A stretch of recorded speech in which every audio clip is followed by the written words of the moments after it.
Salam,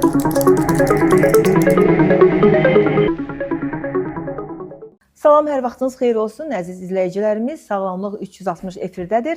Mən Aynur Nadir qızının təqdimatında bugün də çox aktual bir mövzuya toxunacağıq. Gündəlik həyat fəaliyyətimizə təsir edən, bəzən iş qabiliyyətimizə, hətta dözülməz ağrıları ilə bizi dözülməz hala salan baş ağrılarından danışacağıq və bu barədə daha geniş, ətraflı danışmaq üçün studiyamıza həkim nevropatoloq, İqMART Beynəlxalq Assosiasiyasının üzvü, eləcə də akupunktura üsulu ilə müalicə mütəxəssisi Əlövsət Əhmədini studiyamıza dəvət etmişik. Doktor, xoş gəlmişsiniz studiyamıza. Sağ olun. Bugün də çox aktual bir mövzunu seçmişik. Baş ağrılarından danışacağıq. Baş ağrıları nədir və onları yaradan səbəblər hansılardır? Buyurun, doktor. Baş ağrıları, ümumiyyətlə bu xəstəlik, yəni nevrologiyada ən çox rast gəlir, sinir sistemi xəstəliklərində. Ancaq bu baş ağrısı ümumiyyətlə xəstəliyi yox, xəstəliyin əlaməti gedir. Yəni əsas əlaməti. Tibbi dildə deyirlər simptom. Simptomlar. Simptomun. Çünki baş ağrısı çox xəstəliklərdə olur. O ki biz axtarıb tapalıyıq, xəstəlik nədir? Yəni meningit xəstəliyində olur, kələbeyin travması xəstəliyində olur, yüksək arterial təzyiq xəstələrində olur. Beyin daxili təzyiq xəstələrində olur, nevroz xəstələrində olur, çox xəstəliklərdə olur. Bugün cəmiyyətimiz üçün daha aktual olan, sizin praktikanızda da daha çox rast gəlinən xüsusiyyətlərdən olan baş ağrılarından danışaq. Yəni baş ağrısı, məsələn, migren xəstəliyindir. Bu xəstəlik müstəqil bir xəstəlikdir. Əsas onun əlaməti baş ağrısı, amma yarı gemikraniya deyirlər. Yəni yarı baş ağrısı. Ən çox qadınlarda rast gəlir. Migrenini yaradan səbəb nədir? Migreni yaradan səbəb, onu demək olar ki, yəni gürbəcür səbəblər var. Əvvəl ola bilsin travma keçirdi, başqa nəsə beyin xəstəliklər keçirdi. Ümumiyyətlə əsəb sisteminin gərginliyinə ola bilər. Özü müstəqil xəstəlik kimi də gedir migren xəstəliyi. Ümumiyyətlə, migren olan adamda bu ağrılar məsələn neçə saatdan bir olur deyə, yoxsa gündəlik olan bir ağrıdır? Migren xəstəliyi, yəni migren ağrıları. Elə insan var ki, ayda bir dəfə olur. O da qadınlarda o menstruasiya deyirlər də, aybaşı zamanı o bir dəfə olur, sonra olmur. Elə insanlar var ki, məsələn, gündə olur, hər gün. Davam edir, yarım saat, bir saat. Həm də ki, o ağrını yəni dərman da elə, əgər vaxtında istəyirsən ki, nəsə başın ağrımaq, yaxınlaşır, ağrı gəlirsə, bəli. Tez gəlir, əgər onu sən dərman qəbul eləmədinsə, spazmolitik, başqa ağrı kəsicilər, onda o damarlarda spazm əmələ gəlir və ağrı öz-özündən ancaq uzun müddətdən sonra keçir. Əlamətləri də baş ağrısı, yarı baş ağrısı. Başın bir tərəf ağrıdır, növbinə, bir tərəf var, ya sağ, ya sol. Və ağrı yüksək səviyyədə olanda pik nöqtəsində qusma, ürəkbulanma. Təzyiqə də təsir edir migren. Təzyiq əslində migren xəstəliyində ölçəndə aşağı olur. Aşağı olur. Yəni beyində qidalanma da zəif olur, ona görə də spazm olur da. Yəni bu təzyiqə aidiyyəti yoxdur bu. Migren xəstəliyində müstəqil bir xəstəlikdir. Ona görə də o, yəni müalicəsi də mənə deyim ki, dərmanla da var, ancaq akupunktura metodu, üsulu var, onunla da müalicə olur. Daha yaxşıdır, daha məsləhətlidir. Effekt verir, çox yaxşı. Effekti gözəldir. Tutalım ki, əgər migrenden əziyyət çəkən xəstə gəldi yanınıza, o neçə seans qəbul etməlidir ki, bu akupunktura müalicəsindən? O hamısı vəziyyətdən, xəstəliyin özünün dərin təxmini bir şeydir. Gedişatını 8-10 arası. 8-10. Və gəlir, daha sonra o xəstəlik ondan tamamilə çəkib gedir. Məndə xəstələr olub, tamam çəkib eləsi olub ki, tam çəkib. Yəni bu biraz, yəni etiologiyası bilinməyən bir xəstəlikdir. Heç kim bilmir nədən olur. Doktor, insan orqanizmi üçün daha təhlükəli olan baş ağrıları hansılardır? Təhlükəli deyəndə ki, baş ağrısı əlamətdir, simptomdur. Ən təhlükəli baş ağrısı odur ki, insanda o qədər yüksək baş ağrısı olur ki, yəni dözə bilmir də, dözülməz olur. Ürək qusur, ürək bulan. O da ən çox hallarda necə deyim, məsələn, o ağır xəstəliklər, məsələn, meningit xəstəliyi tam olar, yəni qarşı salınır, demək olar ki, çox rast gəlmir meningit xəstəliyi. Orada mesela baş ağrısı çox yüksək səviyyədə. Sonra subarachnoidal qan sızma deyirlər. Bəli. Beynin özünün qışallarına qan sızır. Orada da sinir lifləri çoxdur, üçlü sinirin. O yəni ki hissi lifləri. O dözülməz ağrı verir. Yəni bu elə bir ki, subarachnoidal qanaxma həddən çox bərk ağrı verir. Onun müalicəsi necə olur? Bəs hansı üsulla? Subarachnoidal qanaxma birinci işimiz o olmalıdır ki, o qanaxmanı saxlamaq da, yəni damar beyində qanaxma olur və beyin gələcəkdə o beyin ödəm ola bilər, beyin sıxılması əmələ gəlir. Ona görə də yəni bizim məqsədimiz ölümə səbəb olar. Qansız yox, subarachnoidal yox, baxır yəni damara. Əgər iri damardırsa, qansızma kəskin və böyük şeydirsə də, həcmdədirsə, onda bəli, beyin sıxılır, insan ölə də bilir. Ancaq ümumiyyətlə subarachnoidal qansızmanın birinci əlaməti baş ağrısıdır. Bərk baş ağrısı. Bərk baş ağrısı da, başqa əlamətlər olmayan baş ağrısı. Görməyə təsirli belə şeylər. Bir də nevroloji xəstəliklərdən də olan baş ağrıları var. Bəli, bir var ki, subarachnoidal qansızma, beyin, bir də var ki, beynin özünə qansızma. Beyin özünün də elə bir ki, maddəsinə. Onda o əlamətlər olur nə? İnsult deyirlər də ona, hemorragik insult. Hemorragik insult zamanı mesela sağ yarımküyə ola bilsin insult, qansızma olsun, sol yarım. Əks tərəfdə iflic əlamətlər olur. Nit pozulması olur. Yəni, bu beyin daxili beyin parenximasına qansızmada, subarachnoidalda üzvü əlamətlər olmur. Ancaq baş ağrısı olur, huş pozulması olur. Ancaq beynin maddəsində qansızanda mütləq belə hissi əlamətlər, hərəkət əlamətlər, yəni iflic, hissiyat pozulması olur. Migren ilə digər baş ağrısını bəs necə ayırmaq mümkündür? Migren yəni fəsad vermir də, ancaq baş ağrısı olur. Sonra keçəndən sonra insan öz həyatını yaşayır. Amma tutalım ki, qansızmada baş ağrısı fəsadla, insult, hemorragik insult, yəni iflic olur, nit pozulur, udma pozulur, huş gedir. Baxır da qansızmanın o yəni həcminə.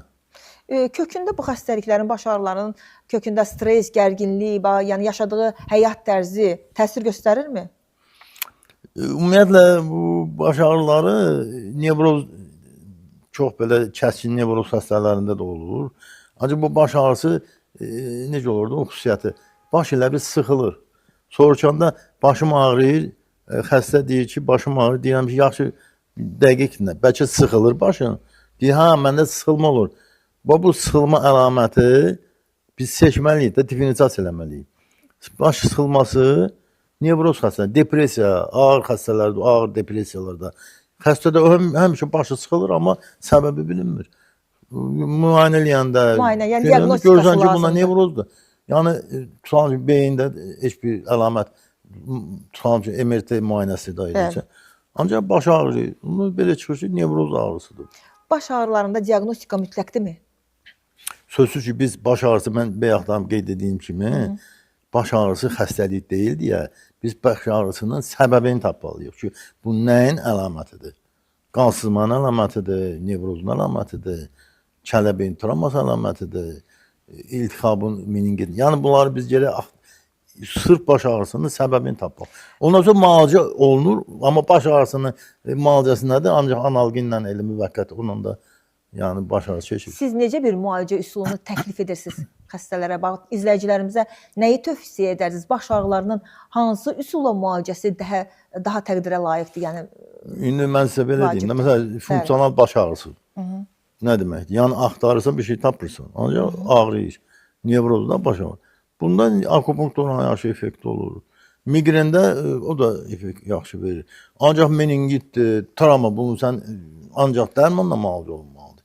Çünki beyin daxili təzyiq artır, baş ağrısı biraz da artır getdikcə.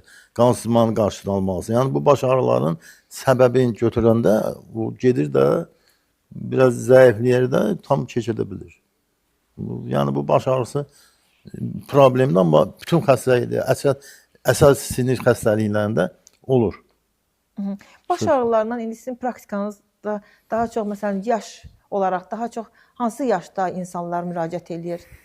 Yəni gənc xəstəlik cavanlaşıb yoxsa daha çox orta yaşlı nəsil? Siz belə təsəvvür edin ki, əsasən orta yaşlarda olur. Orta- Yaşlı adamlarda xroniki beyin qan dövranı baş ağrısı vermir. O yaddaş pozulması verir, nit pozulması verir, hərəkət pozulma verir də müvazinə. Ancaq baş ağrısı onlar hiss eləmirlər də o dərəcədə. Ancaq orta yaş insanlarda, yəni bu damar problemində, damarda anevrizm olub, partlayır damar, o orta yaş insanlarda olur. Nəyə görə sualı verdim doktor? Çünki indi müasir gənclikdə daha çox bu texnikaya meyllidir. Saatlarla telefon, kompüter, yəni onların da hardasa bu baş ağrılarına təsiri ola bilər. Ona görə soruşdum ki, yəni bu xəstəlik nə dərəcə cavanlaşıb? Siz dediyiniz o həmən o indiki o kompüterlə, telefonla çox məşğul olanda, çox baxanda o da verir baş ağrısı. Bəli. Ancaq onun səbəbi odur ki, sırf onunla gələ ona baxma, onda keçib gedir də yəni ki, belə bir şeydir. Bir də ki, tez-tez baş ağrısından əziyyət çəkən insanlara hansı məsləhətləri verərdiniz? İnsanlara, yəni əsas xəstəlik nədirsə onu müalicə eləməliyik. Nevrozsa nevrozu müalicə eləməliyik. Həyat rejimi, yuxu rejimi, bunlar hamısı düzgün olmalıdır. Yoxsa səhərə 4-ə qədər tutalım ki, baxır televizora və yaxud da telefona. Orada o beyində də o, yəni belə bir epifiz deyən bir şey var. Jeliza deyirlər də ona, yəni ki, vəz və epifiz vəzi. O melatonin ifraz edir. Təsəvvür edin ki, melatonin saat 11-dən axşam, gecə saat 3-4-ə qədər ifraz olunur. Bu da qaranlıqda ifraz olunur. Yəni işıq olmayan yerdə. Ona görə sən yatmalısan ki, saat 11-dən 3-ə qədər. Sənin yuxun o melatonin də həyat hormonudur. Həyat ritmini tənzimləyir. 11-dən 2-yə qədər. O hər şey oradan başlayır. Deməli, belə deyək ki, izləyicilərimizə, bizi izləyən izləyicilərimizə məsləhət görürsünüz ki, tövsiyə edirsiniz ki, yuxu rejimindən fikir versinlər. Çünki yuxu rejiminin pozulması da baş ağrılarına gətirib çıxara bilər və ona görə də saat 11-dən 2-yə qədər yatmaq, 2-yə yox, 4-ə qədər sən yuxudan saat 11-dən 4-ə qədər yatmaq insan üçün çox faydalıdır, çünki onda çox lazımlıdır. O vəzin, o ifraz etdiyi melatonin hormonu o yüksək, yəni bədənə lazım olan qədər ifraz olunur. Ancaq sən yatmırsa da o arada o yuxu olmursa melatonin ifraz olmur. Sonra insanda cürbəcür xəstəliklər inkişaf edir. Doktor, bir də ki, məsəl üçün dediniz ki, baş ağrıları, məsələn, migren, akupunktura üsulu ilə müalicə etmək faydalıdır. İstəyərdim biraz o haqda danışasınız. Məsələn, iynə batırma üsulu olduqda bu hansı nahiyələrə batırılır ki, baş ağrıları azalsın? İstəyərdim izləyicilərimizə o haqda məlumat verərdiniz və bu akupunktura ilə üsulu ilə müalicənin faydasından da məlumatlandırardınız izləyicilərimizi. Biz necə dedim, akupunktur ilə müalicə bu indi konkret durum mən sizə indi bu müalicəni heç kim də anlamaz onu. Amma akupunktur ilə müalicə baxır, sən axtarmalısan hansı kanalda, yəni bədənin hansı üzvündə patologiya aşkar olunur. Mən bir dəfə də nəsə hardasa demişəm də, danışmışam. İnsanda 12 dənə kanal var da, meridian, insan orqanizmi. İnsanın özündə 12 nədir onun adı? Bədən üzvünün meridianı var. Bəli. Əsas üzvləri. Ürəkdir, ağciyərdir, qaraciyərdir, bədaltı bəzdir, 12 orqanında. İndi burada əsas mövzumuz baş ağrılardır. İstəyirəm ki, məsələn, yəni biz axtarıb tapırıq onu, harda onda, hansı meridianda, harda zəiflik varsa, harda, yəni, necə deyərlər, enerji azalıbsa biz onu bu avtomatik keçib gedir. Yəni, akupunktur müalicəsi biraz fəlsəfi bir şeydir. Bəli, o orqanı tapmalısan, və ona təsir eləməlisən. Bəli. Və əgər bu üsulla müalicə olunanda xəstəlik tamam gedirmi? Akupunktura ilə müalicə. Siz təsəvvür eləyin ki, mən misal gətirirəm allergiya xəstəliyini. Bəli. O allergiya xəstəliyini məndə çox xəstə olur. Adı rinitlər, səpki bədəndə. Bir kursu, niyə? Çünki orada ağciyər kanalının hiperfunksiyası, yəni yüksək funksiyası artır, normadan çox olur, başqa kanallara təsir edir, insanda dəridə səpkilər, nəfəs alma çətinliyi olur. Bu sadə bir şeydir da, yəni ki, o kanalı, ağciyər kanalı tormozlayırsan, yəni da o enerjisini alırsan, ötürürsən o zəif kanala, avtomatik, yəni səbəb odur ki, ağciyər kanalı hiperfunksiyası. Allergiya. İnsan orqanizmi üçün bilirik ki, gündəlik qida rasionda çox vacibdir. Xüsusilə faydalı qidalanma və bilirəm ki, gündəlik qida rasionunda insanlar yumurtalardan çox istifadə edirlər. Mən istərdim ki, bu yumurtanın da insan orqanizmi üçün faydasından danışardınız. Yəni sinir sistemi üçün də əsas. Bəli, sinir sistemi üçün yumurtanın faydasından danışardınız. Bu yumurta yeganə ərzaq məhsuludur ki, qidadır da.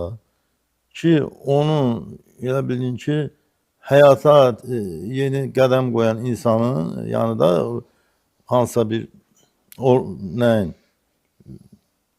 vücudun da belə deyək də. İnsan vücudu üçün, bəli. Vücudu üçün, yəni yeni həyata əmələ gələn, tutalım ki, toyuq yumurtasından güya əmələ gəlir də.